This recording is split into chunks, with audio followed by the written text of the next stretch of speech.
Todo comenzó para esta escuela hace más o menos unos 18 o 19 años, en el año 2003 o 2004. Cuando nos encontramos con el pensamiento de Aristipo y Epicuro, los fundadores del hedonismo griego.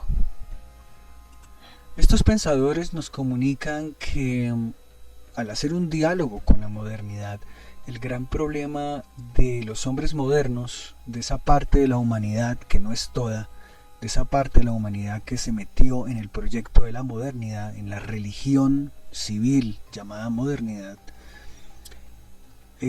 su gran problema consiste en que no pueden estar contentos o satisfechos con el momento presente y con el lugar presente. Esto técnicamente se llama ansiedad teleológica. Constantemente las personas de la actualidad son asaltadas por la idea que reza: yo no quiero estar en este lugar, sino en un lugar mejor. No quiero estar en este momento, sino en un momento mejor. Que puede ser una nostalgia por el pasado o una obsesión por el futuro, que supuestamente va a ser mejor.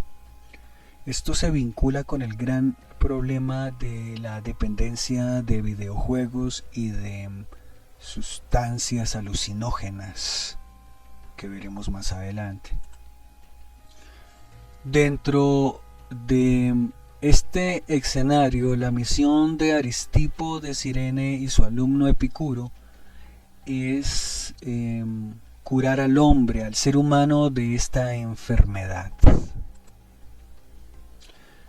Esto se logra reconciliando al ser humano con lo que tiene ahora, con lo que es ahora y con el momento y el lugar en donde se encuentra. Esto se llama la aquiescencia, con el aquí y con el ahora. Para lograr este objetivo, que es la felicidad, a la cual los griegos llamaban ausencia absoluta de estrés o eliminación total del estrés y la angustia, el non-stress, o en griego la ataraxia, el método propuesto por la escuela hedonista, tanto su versión cirenaica con Aristipo como en la versión de Epicuro, es en realidad un método muy sencillo. Básicamente solo basta con tener claro un concepto: que la vida está dividida en dos necesidades: las necesidades importantes, el grupo de las necesidades importantes, y el grupo de las necesidades irrelevantes, las necesidades no importantes. Eso es todo. En primer lugar, las necesidades importantes son las necesidades naturales, las necesidades fisiológicas. A su vez, este grupo de las necesidades importantes o necesidades naturales se divide en dos tipos: las necesidades naturales de vida o muerte, que son tres, y una necesidad natural que no es de vida o muerte. Todo este conjunto está conformado por unas necesidades fisiológicas, unas necesidades, como ya dijimos, naturales, y son las únicas necesidades importantes de la vida humana. Frente a estas necesidades importantes, tenemos el otro gran grupo de las necesidades irrelevantes, de las necesidades no importantes de la vida, que no son importantes porque no son fisiológicas, no son naturales, y aparte de todo, tampoco son necesidades de vida o muerte. En este grupo tenemos infinitas necesidades. Repetimos, infinitas necesidades e infinitos deseos. Mientras que en el grupo de las necesidades reales, fisiológicas, naturales, importantes, solamente tenemos 4. El resto de necesidades irrelevantes, innecesarias, no importantes, son necesidades infinitas, deseos infinitos. Entonces, los fundadores de la escuela nos explican que el primer gran grupo, el de las necesidades verdaderas o necesidades importantes, que son necesidades naturales, fisiológicas, son básicamente 3 grandes necesidades que son de vida o muerte: no tener hambre, no tener frío y no tener sed. A estas les sigue una necesidad que es fisiológica, que es natural, pero que no es de vida o muerte, que es la necesidad de contacto físico sexual. En resumen, el gran grupo de las necesidades importantes de la vida viene a ser un grupo de 4 elementos: no tener hambre, no tener frío, no tener sed y no tener frustración del contacto sexual físico. Epicuro denomina a este grupo el grupo de el placer, porque el placer consiste finalmente en no tener hambre, no tener frío, no tener sed, no tener frustración sexual. El placer es un simple estado de no dolor, de no sufrimiento, de ausencia absoluta de estrés. En contraste, frente a este grupo de necesidades importantes, tenemos las necesidades irrelevantes, las necesidades no importantes de la vida, que son todas las demás. Por ejemplo, tener un celular, tener un computador, enamorarse de alguien, ir a la universidad y estudiar una carrera, tener éxito social, tener posición social, viajar por el mundo, asistir a eventos musicales o culturales, proselitismo político, la necesidad de tener un trabajo. Epicuro las clasifica como necesidades no naturales y que no acarrean finalmente importancia.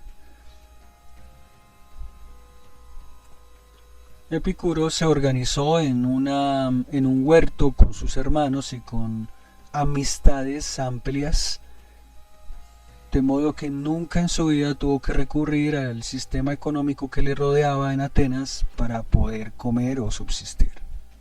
Valga aclarar ese punto. De esta manera, se concluye que para alcanzar la felicidad, la ausencia de sufrimiento, la carencia absoluta de estrés, la eliminación total de la angustia, sencillamente el ser humano tiene que hacer algo muy sencillo, muy simple: dedicarse únicamente a satisfacer las necesidades naturales, especialmente las necesidades de vida o muerte, y olvidarse completamente de las necesidades no importantes, de las necesidades no naturales, no fisiológicas. Esto se llama el límite de los deseos o el límite de las necesidades. Dentro de este contexto, Epicuro tiene una frase muy famosa: no tener hambre, no tener frío y no tener sed. Aquel ser humano que tenga hoy estas cosas y espere seguirlas teniendo mañana es el ser humano más feliz del mundo. Puede competir en felicidad con los dioses. Aristipo complementa esta fórmula y dice a su alumno Epicuro, porque era su alumno: no tener hambre, no tener frío no tener sed y no tener frustración sexual. El que tenga estas cosas es el ser humano más feliz del mundo. En este sentido, para la escuela cirenaica, que es la madre de todas las escuelas hedonistas, la fundadora, el contacto sexual físico vendría a ser la gran cereza encima del pastel, la joya encima de la corona, el complemento final y perfecto de la completitud de la vida humana. Es a partir de este momento donde la escuela empieza a enseñarnos el valor terapéutico fundamental que tiene el contacto sexual físico para el pensamiento hedonista. Mientras que para otras escuelas de pensamiento y para la sociedad y la civilización occidental, el sexo es básicamente algo irrelevante. La frase típica de las patéticas personas de nuestra sociedad es: yo tengo cosas más importantes en que pensar que en sexo. Por supuesto, son consumidores de pornografía en secreto, ¿no? Pero esa es una frase muy de dientes para afuera. Hay cosas más importantes que el sexo. Sin embargo, en contraste, la escuela hedonista le da un papel muchísimo más profundo y central en la existencia humana. Según la estructura del hedonismo, el sexo es la actividad fundamental, central, más importante de la vida humana, porque nos cura de la ansiedad de querer estar en otro lugar y en otro momento diferente a este. Nos cura de la ansiedad de querer estar en un lugar diferente al aquí y a la ahora. Cuando los seres humanos viven dentro de una sociedad que los obliga a torturarse en el mundo del trabajo o el estudio, constantemente son asaltados por el pensamiento estúpido, según el hedonismo, el pensamiento de: ojalá estuviera yo en un mejor lugar que este, ojalá estuviera yo en un momento mejor que este, porque por supuesto el momento presente es un momento de explotación y de tristeza. Es común ese pensamiento de los individuos de nuestra sociedad cuando dicen: yo quisiera estar en otro país, quisiera hacer otra cosa, vivir en otro momento. Esto se comunica muy bien con la industria de la producción de drogas, pero eso lo veremos más adelante. El punto es que la modernidad básicamente consiste en estar siempre insatisfecho, siempre insatisfecho con el aquí y con el ahora. Por eso tiene sentido hablar de revolución y de cambiar el mundo. La religión de la modernidad siempre enseña a los seres humanos a pensar que deben querer estar en un lugar mejor, porque este lugar en donde están no vale la pena. Esto viene del pensamiento de la religión judía, que es la primera en el mundo en hablar del tema de la necesidad de superar el momento presente para alcanzar un paraíso futuro. El esquema central del pensamiento moderno es que todo tiempo pasado fue peor, y todo tiempo presente no es más que la promesa de algo que va a ser mejor en el futuro. Eso es todo, así de sencilla es la estructura de la modernidad, es una estructura mitológica futurista. Ahora bien, en un diálogo con el hedonismo, Epicuro nos muestra que el único momento en el cual esas ideas estúpidas se le quitan de la cabeza a los seres humanos, el único instante en el cual se les olvidan esas ideas, es el momento en el cual logran alcanzar el goce sexual. De esa manera, en sus miserables vidas, encuentran al menos un instante, un momento, en el cual están contentos con lo que tienen aquí y ahora. Incluso pueden llegar a sentirse reconciliados con el lugar en donde se encuentran. No importa si se encuentran en la mitad de una hambruna o en la mitad de una guerra o en la mitad de una enfermedad, en tanto que logran disfrutar del goce sexual, ese momento y ese lugar se convierten en el mejor posible, en el mejor lugar del mundo y en el mejor momento.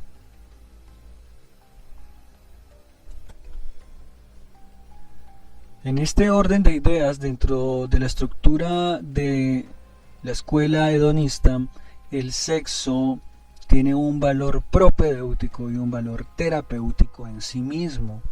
No fue dado por la naturaleza gratuitamente únicamente para procrear. Es tan poderoso que es capaz de transmitir la vida, pero a pesar de eso, esa no es su estructura central, no es su propósito central, sino que eso es un propósito lateral. El verdadero propósito central del sexo, como un atributo de la naturaleza, es mucho más profundo y es el que nos explica el hedonismo. El sexo sería dado por la naturaleza para darnos una reminiscencia, para recordarnos que nosotros ya nacimos plenos y que no necesitamos estar deseando estar en otro momento o en otro lugar. Pues, como diría el sistema de Spinoza, haciendo aquí un complemento, la realidad y la perfección son la misma cosa. La perfección es la realidad misma. En este sentido, el sexo no sería más que esa actividad superior de la vida que fue dada por la naturaleza para reconciliarnos con nosotros mismos, con el aquí y con el ahora, a través de un lenguaje propio físico del cuerpo. En consecuencia, el sexo sería aquello que nos devolvería esa dicha terrenal con nuestro presente y con nuestro propio ser, en una interrelación física y mental con los demás, con los otros seres humanos. De hecho, ya venimos diseñados con esa estructura sexual. Es por eso que los seres humanos deseamos el sexo.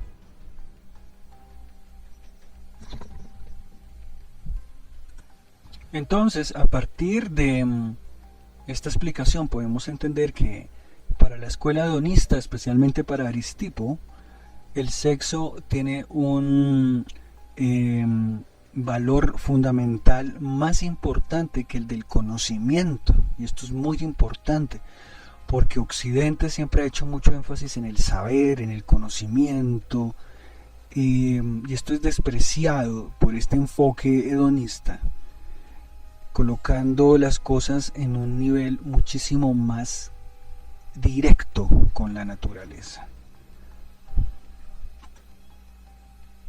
De esta manera, según esta filosofía, el sexo es el verdadero maestro de la vida humana. En otras palabras, es el propósito superior de la existencia, es la actividad superior de la existencia. El sexo en contacto físico, tener sexo. Así es como se enfoca desde el hedonismo, especialmente cirenaico. Ahora bien, a medida que el estudiante se va entrando dentro de la estructura de la escuela hedonista, empieza a percibir un malestar y una confrontación muy profunda contra la industria porno moderna. Algo comienza a crear malestar dentro de esta industria, y es que el porno le roba al sexo todo el poder que tiene para reconciliarnos con la vida, el poder para darnos la felicidad. Esto básicamente debido a que el porno es una falsificación del contacto sexual físico. La escena porno no sucede en el mismo lugar en donde se encuentra el espectador, ni es una relación entre seres humanos, sino entre imágenes y seres humanos, entre entes no humanos y seres humanos pasivos como espectadores. De esta manera, la escena porno no logra realizar el contacto físico inherente y necesario para que el sexo pueda lograr su fin fundamental de reconciliarnos con lo que somos y con lo que tenemos aquí y ahora. En este orden de ideas, dentro de la escena porno ya no puede haber contacto físico entre seres humanos que vienen a convertirse netamente en espectadores de una imagen. Y no solo elimina el contacto físico, sino algo que es mucho más profundo, y es el consenso intersubjetivo con la otra persona, es decir, la experiencia de saber que se ha logrado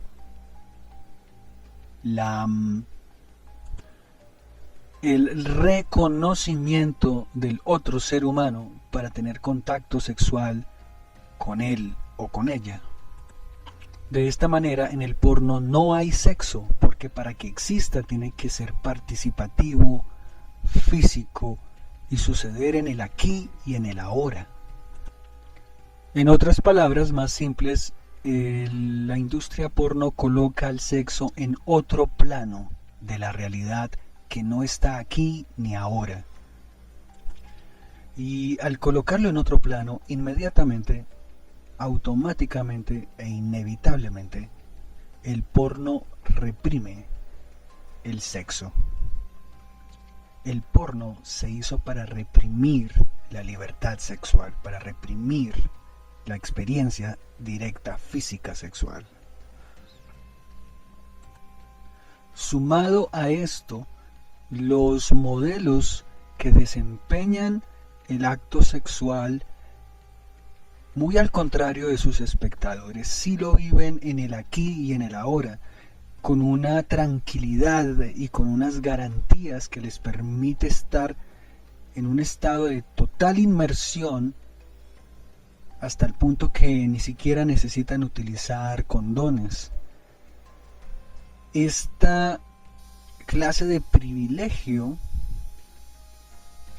es básicamente un acto de despojo o de alienación del placer sexual a los demás seres humanos. En otras palabras, el desempeño de los modelos porno les roba a los demás seres humanos el derecho a la realización sexual, y con esto cometen un crimen muy grave contra la humanidad. Ahora bien, la piedra angular sobre la cual existe la industria porno es sencillamente la ilusión de el individuo libre, soberano, que se autodetermina por medio del libre albedrío. Esta es la piedra fundamental sobre la cual se cimenta la ilusión que le da justificación a la existencia de la industria porno. Sin embargo, este tipo de libertad en realidad es un sofisma, porque la verdadera libertad consiste o bien en no necesitar de algo, o bien de tener la oportunidad y las herramientas para poderlo disfrutar. El simple hecho de tener licencia o permiso formal no implica ningún tipo de libertad. Este sofisma es el que ha hecho posible que algunas personas monopolicen la libertad de los otros al monopolizar las oportunidades que los otros no tienen, como en el caso de la industria porno. Sin embargo, queridos miembros de esta escuela y oyentes, este sofisma solamente es posible dentro de una religión llamada judaísmo, que es la que enseña la ilusión del libre albedrío, que luego sufrió una mutación en una religión llamada cristianismo, de la cual surge la ilusión del individuo, y finalmente este cristianismo sufre otra tercera mutación en una nueva religión en la que estamos viviendo hoy en día, que es la religión de la libertad, del sofisma de la libertad, la religión llamada modernidad, en la cual por supuesto no hay ninguna libertad real, porque es un sofisma, y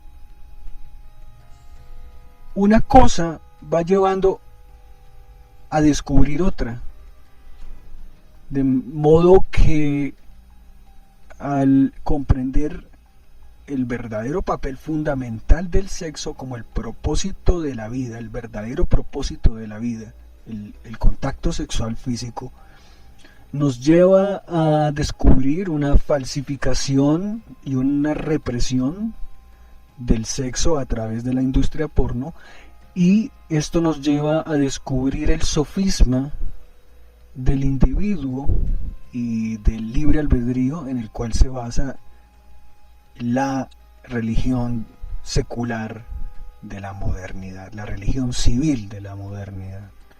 Y todo esto especialmente dentro del contexto de la modernidad bajo la teoría política liberal, la primera teoría política. Por ende, cualquier clase de crítica y ataque contra la represión sexual debe pasar inevitablemente por un ataque y una crítica contra la idea de modernidad, cuyo tema central es, en palabras llanas, la ilusión del progreso constante y la ilusión del libre albedrío o del individuo. De acuerdo con esto,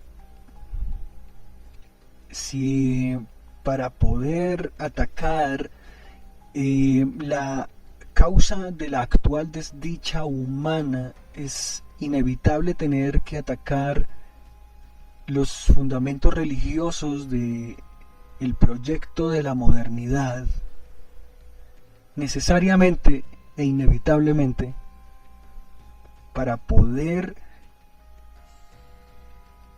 eliminar o destruir las bases de la modernidad, vamos a tener, querámoslo o no, que atacar los cimientos epistemológicos de la ciencia, porque la ciencia es la idea fuerte, la plaza fuerte, o si se quiere llamar la coraza dura, que parece darle a la modernidad la razón.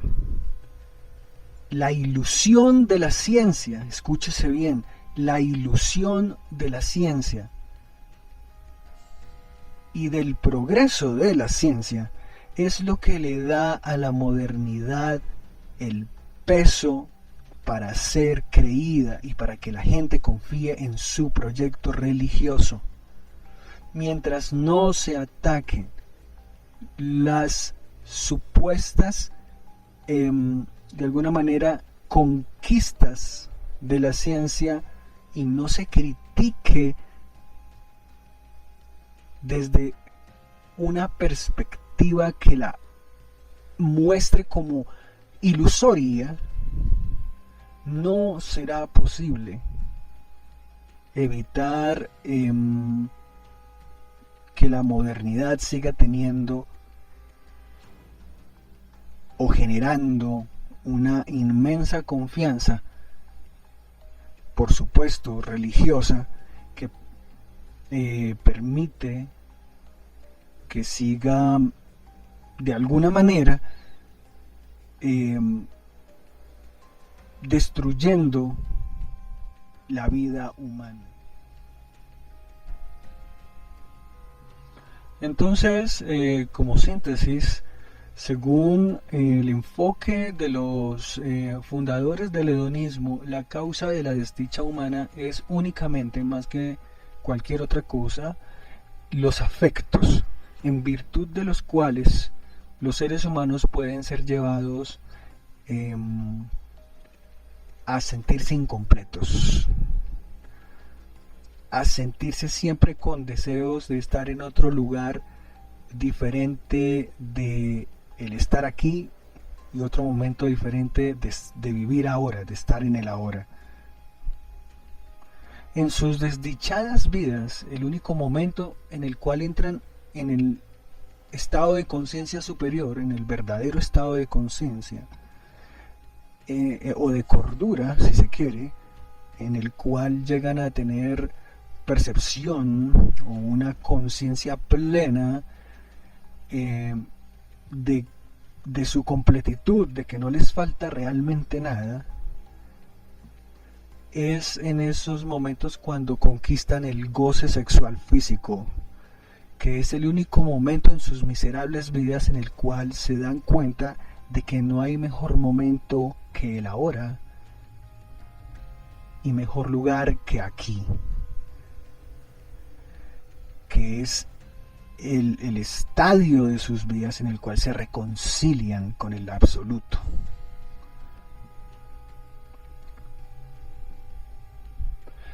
Una reconciliación no intelectual, fijémonos bien, esto es muy importante, no realizada a través de la ciencia ni a través de la psicología, sino algo dado desde la naturaleza sexual humana, muy inmediato.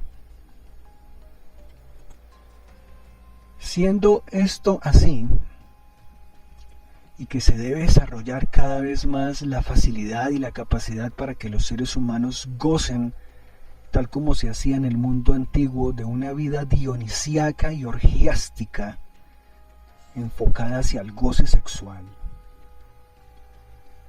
Siendo esta la última esperanza que tiene esta parte de la humanidad, que no es toda, pero es una parte importante, para curarse de esta ansiedad por el futuro que les impide sentirse completos con lo que ya tienen, y que es la causa final de todos los problemas sociales y políticos.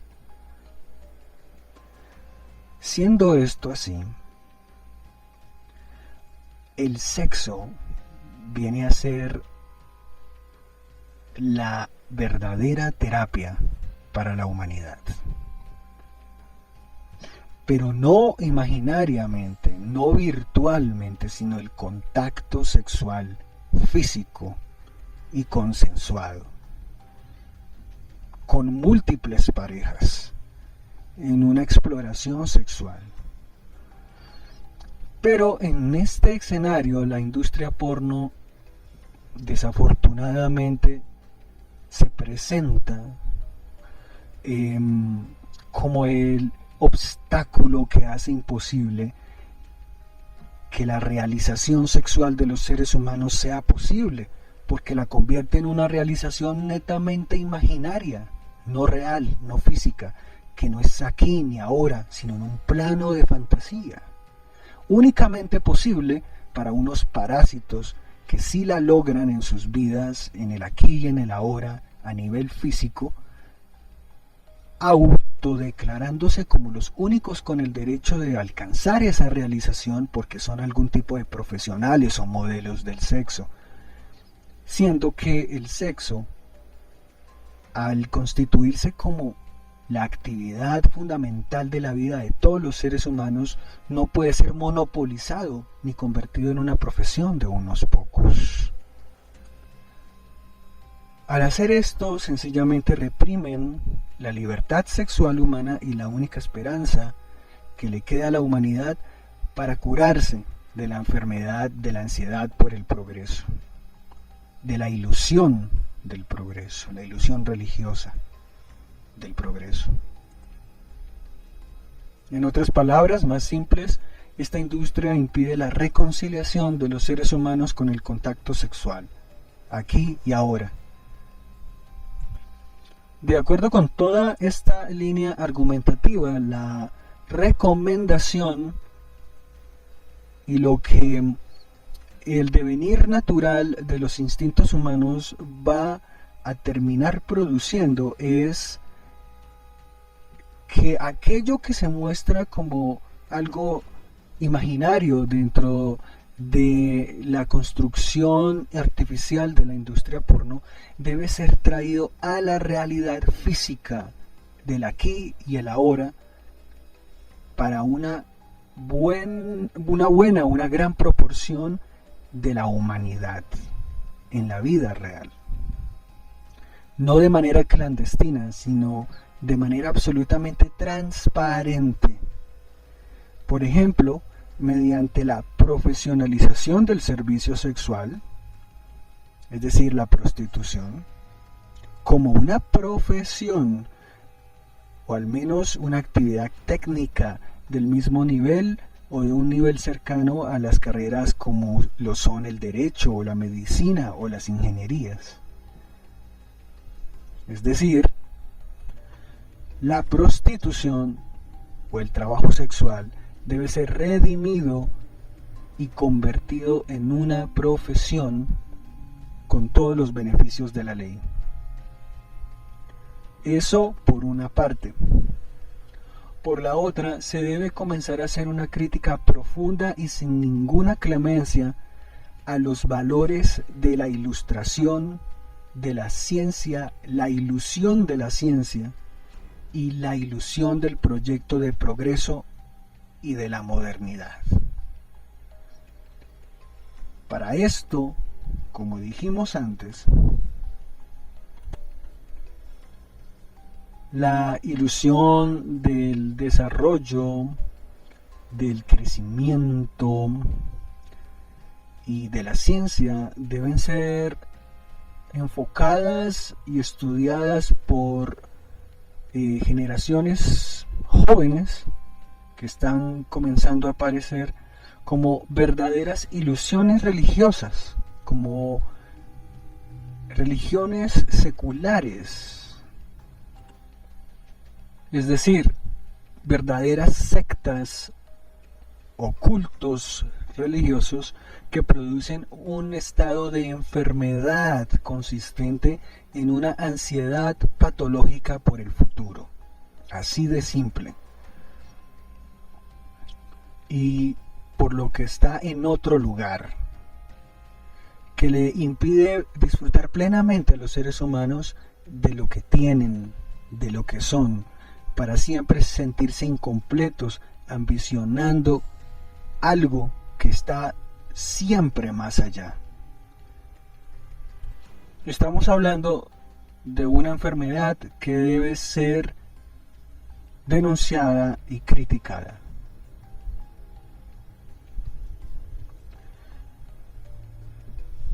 En este orden de ideas, es posible que el devenir de los acontecimientos provoque que la gente empiece a liberarse de la obligación de tener que creer en el progreso, en la ilusión del progreso, para ser exactos, en la ilusión de la modernidad, en la ilusión de la ciencia, ya que Estas cosas inevitablemente llevan al ser humano a la desdicha, porque como vimos en el inicio, la desdicha consiste en el deseo compulsivo de cambiar por cambiar, del cambio por el cambio, de querer transformar el mundo solo por transformarlo, de querer siempre estar en otro lugar que no sea aquí.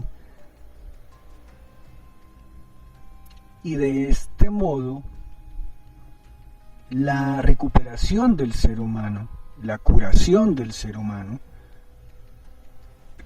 consiste únicamente en conformarse otra vez y reconciliarse otra vez con lo que ya tiene y con lo que ya es.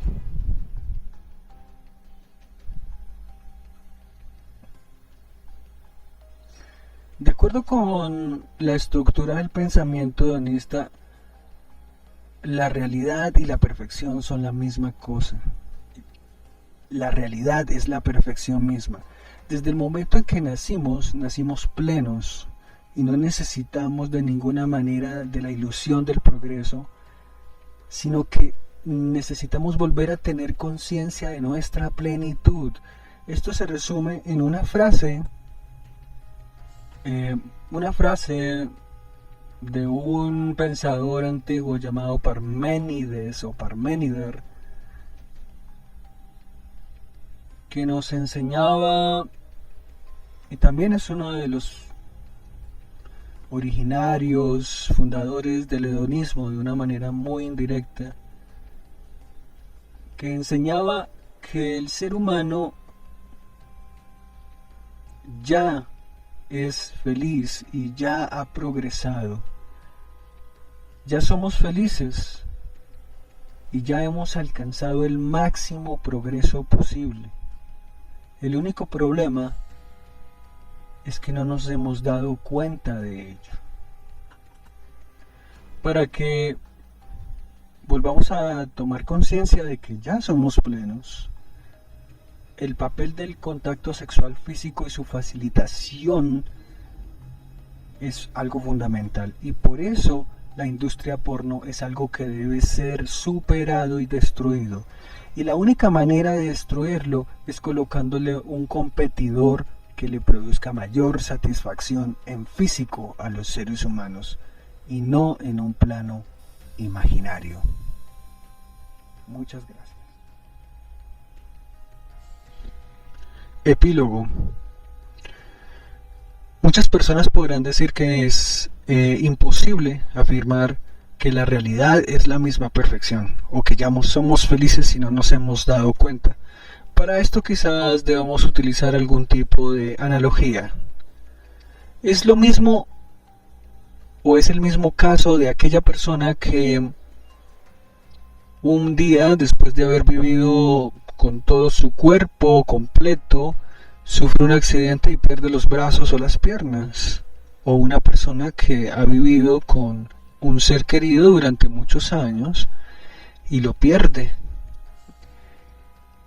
O una persona que antes salía a la calle sin tener que usar tapabocas o sin tener que estar asustado por un virus en el aire, y que disfrutaba y hacía muchas cosas al aire libre que ahora ya no puede hacer. Y esta persona, en un rapto de autoanálisis, dice: yo en aquella época, cuando tenía mis brazos, o cuando mi ser querido estaba vivo a mi lado, o cuando podía salir sin tapabocas a disfrutar plenamente del aire libre y caminar y ver la gente, yo era feliz, pero no me había dado cuenta. Los modernos son una secta venenosa que siempre nos va a hacer creer que el mundo es un lugar de desgracia y que tenemos la misión histórica de mejorarlo, y que el momento presente solamente es un estadio para un desarrollo superior que vendrá en el futuro. Estas ideas religiosas, fanáticas y fundamentalistas no nos permiten ver lo felices que ya somos, pero probablemente que nunca nos daremos cuenta hasta cuando ya sea demasiado tarde. El valor terapéutico del sexo como propósito superior de la existencia es ese: hacernos ver sin necesidad de ningún argumento intelectual, sino de una manera totalmente directa, la plenitud que ya tenemos. Y gracias de nuevo.